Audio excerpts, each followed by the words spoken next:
ফ্লোরিডার মারে লাগুতে এক অনুষ্ঠানে ট্রাম্প বলেন, আমরা কেন ভারতকে $21 মিলিয়ন দিচ্ছি? তাদের নিজেদেরই তো প্রচুর অর্থ আছে। তারা বিশ্বের অন্যতম উচ্চ কর হার সম্পন্ন দেশ। মূলত জাতীয় নির্বাচনে ভারতের ভোটার উপস্থিতি বাড়াতে মার্কিন সহায়তা সংস্থাগুলোর অর্থ ব্যয় নিয়েই এই কড়া প্রশ্ন তুলেছেন যুক্তরাষ্ট্রের প্রেসিডেন্ট ডোনাল্ড ট্রাম্প। ট্রাম্পের মতে দ্রুত বিকাশমান অর্থনীতি এবং বিপুল রিজার্ভ থাকা সত্ত্বেও ভারতের এমন আর্থিক সহায়তার প্রয়োজন নেই। তার ভাষায়, আমরা ওদের জন্য এত অর্থ ব্যয় করব কেন? আমাদের ব্যবসায়িক প্রবেশাধিকারী সেখানে সীমিত।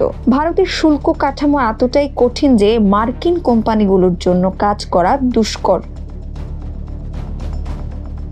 যদিও ট্রাম্প ভারতের প্রধানমন্ত্রী নরেন্দ্র মোদীর প্রতি তার সম্মান প্রকাশ করেছেন, তবে ভোটার উপস্থিতি বাড়ানোর জন্য $21 বিলিয়ন সহায়তার ধারণাকে তিনি অযৌক্তিক বলেছেন। মার্কিন সরকারের কর্মদক্ষতা বিষয়ক দপ্তর DOGE সম্প্রতি বেশ কয়েকটি প্রকল্পের তহবিল বাতিল করেছে। তালিকায় রয়েছে ভারতের ভোটার উপস্থিতি বৃদ্ধি প্রকল্প, যার জন্য বরাদ্দ ছিল $21 মিলিয়ন।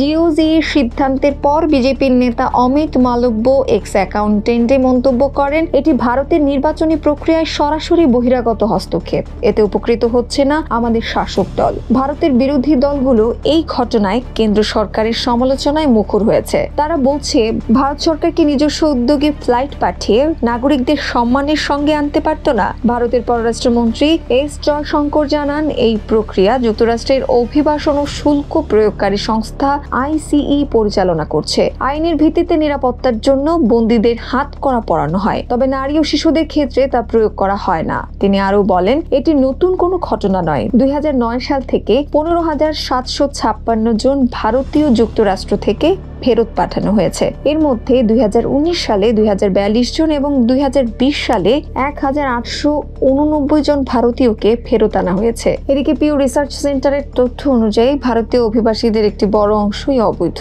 2022 সাল থেকে প্রায় 7,25,000 ভারতীয় নাগরিক অবৈধভাবে যুক্তরাষ্ট্রে বসবাস করছে।